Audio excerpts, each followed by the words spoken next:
দুতরফা দাখিলা পদ্ধতির মূল নীতির পর আমরা যদি সহজে দেখি যে দুতরফা দাখিলা পদ্ধতি ও একতরফা দাখিলা পদ্ধতির মধ্যে কোন পদ্ধতিটা উত্তম, বা আমরা যদি চিন্তা করি যে দুতরফা দাখিলা পদ্ধতি একতরফা দাখিলা অপেক্ষা উত্তম, বা দুতরফা দাখিলা পদ্ধতির মাধ্যমে আমরা হিসাবটাকে কিভাবে সংরক্ষণ করতে পারি, বা এটা হিসাবভুক্ত করলে আমি কি কি উপকারিতা পেতে পারি, আর একতরফা পদ্ধতিতে কি কি সমস্যার সম্মুখীন হই, এইসব প্রশ্নের সমাধান আমরা এর মাধ্যমে নির্ধারণ করতে পারবো। যে হিসাব সংরক্ষণ পদ্ধতি সাধারণত ব্যবসা প্রতিষ্ঠান বা কোনো ব্যক্তি দুইটাভাবে রাখতে পারে, একতরফা দাখিলা পদ্ধতির মাধ্যমে, দুতরফা দাখিলা পদ্ধতির মাধ্যমে।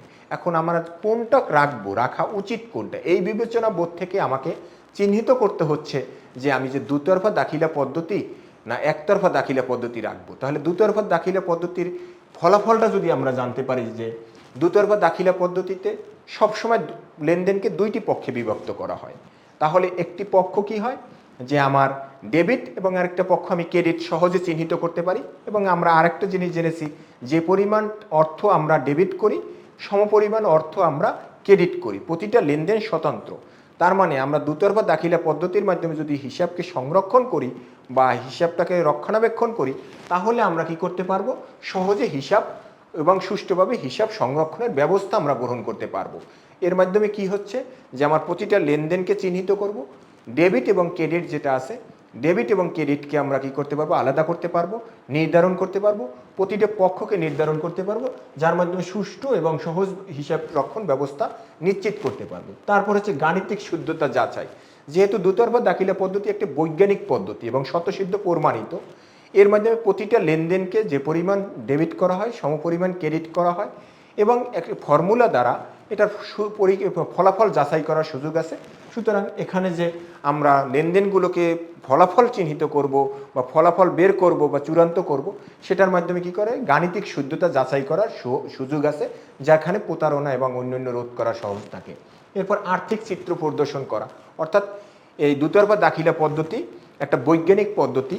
এখানে আমরা সম্পত্তিগুলোকে একটা টাইটেলে, লাইবিলিটিসগুলো একটা টাইটেলে, ওনার্স ইকুইটি একটা টাইটেলে, আমরা রেভিনিউ এবং এক্সপেন্স একটা সারিতে আমরা লিপিবদ্ধ করে এর মাধ্যমে কোন সময় কতটুক মানে একটা হিসাবকালে বা কোনো লেনদেনে সংগঠিত হওয়ার সাথে সাথে সেটাকে হিসাবভুক্ত করলে সম্পদ বাড়লো না কমলো, লাইবিলিটিস বাড়লো না কমলো, রেভিনিউ রাজস্ব বাড়লো বা কমলো কিনা, এটা আমরা জানতে পারার মাধ্যমে আর্থিক ফলাফলটা নির্ধারণ করতে পারি। এবং লেনদেন সংগঠিত হওয়ার শেষে আমরা ওই লেনদেনের যে অবস্থা বা চিত্র, আর্থিক চিত্র বা ফলাফল, সেটা আমরা সহজেই চিহ্নিত করতে পারি। যে আমি যদি 10,000 টাকার নগদ টাকা নিয়ে আসি ব্যবসা প্রতিষ্ঠানে, তাহলে 10,000 টাকার আমার সম্পদ বৃদ্ধি পেল, মালিকানা 10,000 টাকার বৃদ্ধি পেল। তাহলে আমার দেখা যাচ্ছে যে এখন আমার 10,000 টাকা এই জায়গায় 10,000 টাকা আছে, সহজে আমি কি করতে পারছি, আর্থিক চিত্র প্রদর্শন করতে পারছি এবং খাতোয়ারি আয় ব্যয় নির্ধারণ করতে পারছি। আমি যদি 20,000 টাকার পণ্য বিক্রি করি, তাহলে এই পণ্যটা আমি কত টাকায় খরচ করে ক্রয় করেছি, 12,000 টাকা। আমি তাহলে খাতোয়ারি অর্থাৎ পণ্য ক্রয় করলাম, সেখানে 20,000 টাকা ক্রয় করেছি, এই পণ্য 20,000 টাকা ক্রয় করতে আমার 12,000 টাকা খরচ গেছে। তাহলে আমি কি করতে পারছি যে আমার এই খাতে কতটুক আয় ব্যয় হলো বা লাভ ক্ষতি হলো, সেটা আমি চিহ্নিত করতে পারি। যদি এখানে দেখা যায় যে 12,000 টাকা আমি পেয়েছি, আমি 20,000 টাকা খরচ করেছি, তাহলে আমার যে 8,000 টাকা লস হয়েছে, যে 8,000 টাকা আমার যে লস হয়েছে, এই জিনিসটা আমি সহজেই চিহ্নিত করতে পারি এবং দেখতে পারি যে খাতোয়ারি আয় ব্যয় নির্ধারণ আর্থিক অবস্থার কি। প্রতিটি লেনদেন যখনই সংগঠিত হবে হিসাব বইতে আমরা দুতরফা দাখিলা পদ্ধতিতে লিপিবদ্ধ করব, তার সাথে সাথেই আমরা ফলাফল বা চিত্র একই সাথে আমরা দেখতে পারবো। যাতে করে আমার কি লাভ হলো, যে আমি এই দুতরফা দাখিলা পদ্ধতি মেনে যদি আমি লেনদেনগুলোকে হিসাবভুক্ত করি বা তালিকাভুক্ত করি বা ফলাফল নির্ধারণ করি, তাহলে বৈজ্ঞানিকভাবে আমরা সঠিক ফলাফল সঠিকভাবে যাচাই করতে পারবো। এবং এই সাথে সাথে কি হচ্ছে, আমার ভুল বা জালিয়াতি রোধ, এই জিনিসটা সহজে হয়ে যাচ্ছে। কারণ দেখেন আমার সম্পদ বাড়ছে, দায় বাড়ছে, আমি লিখে ফেলেছি। এখানে 20,000 টাকা বিক্রি করেছি, 12,000 টাকা খরচ হয়েছে। 8,000 টাকা মুনাফা হলে 8,000 টাকা কে পাবে? মালিক পাবে, আমি জেনে গেলাম। সম্পত্তি বেড়ে যাবে আমার 8,000 টাকা। তাহলে আমার কি হচ্ছে যে আমি জাল জুয়া চুরি কোন কারণে কতটুকু আমার সম্পত্তি বৃদ্ধি পেয়েছে বা হ্রাস পেয়েছে, কেন হ্রাস পেয়েছে, সেটা প্রতিটি লেনদেনের মাধ্যমে অটোমেটিকভাবে চিহ্নিত করা যায় বা প্রতি একটা হিসাবকাল সময়ের মধ্যে অটোমেটিক বা স্বয়ংক্রিয়ভাবে চিহ্নিত করা যায়, আমার ফলাফল আসবে। যার কারণে কি হচ্ছে, ভুল, জালিয়াতি বা প্রতারণা রোধ এগুলো দূর করা সম্ভব হয় এবং এটা দলিল হিসাবে কাজ করে দুতরফা দাখিলা পদ্ধতির মাধ্যমে সংরক্ষণ করলে। কিন্তু একতরফা দাখিলা পদ্ধতির মাধ্যমে সংরক্ষণ করলে যে কোনো একটা পক্ষকে হিসাবভুক্ত করলে, সমপরিমাণ টাকা দিয়ে অন্যটাকে হিসাবভুক্ত না করলে এই আমার আর্থিক সঠিক চিত্রও পাওয়া যাচ্ছে না, ফলাফল নির্ধারণ করাও আমার পক্ষে সম্ভব হবে না বা ওই প্রতিষ্ঠানের পক্ষে সম্ভব হবে না। এবং যদি একটি পক্ষ হিসাবভুক্ত করে কি সমপরিমাণ অন্য হিসাবভুক্ত না করে, তাহলে দালিলিক প্রমাণও থাকে না এবং হিসেবে ভুল ভ্রান্তি ধরা বা খুঁজে বের করাটাও সহজ হয় না, তখন চুরি বা প্রতারণা করাটা সহজ হয়। এটা হচ্ছে একতরফা দাখিলা পদ্ধতির কারণে এরকম হতে পারে। আর দুতরফা দাখিলা পদ্ধতির মাধ্যমে যদি আমরা হিসাব সংরক্ষণ করি, কখন সম্পত্তি বাড়ছে বা দায় বাড়ছে বা কমছে সেটাকে হিসাবভুক্ত করতে পারবো, তাহলে সম্পদ এবং পরিসম্পদের হিসাব, যে সম্পদ, দায় বা অন্য যে মালিকানা সত্ত্ব এবং খরচ বা আয় আছে, সেটার প্রতিটা খাত বা প্রতিটা অংশ বা উপাদানকে আমরা আলাদা আলাদাভাবে চিহ্নিত করতে পারবো। এবং এটা যদি আরও বিস্তারিতভাবে করা হয়, তাহলে কোনটা স্থায়ী সম্পত্তি, কোনটা মূলধন জাতীয়, আমরা যখন লেনদেনগুলোকে চিহ্নিত করছি তখন আমরা বলেছিলাম যে মুনাফা জাতীয় লেনদেন এবং মূলধন জাতীয় লেনদেন।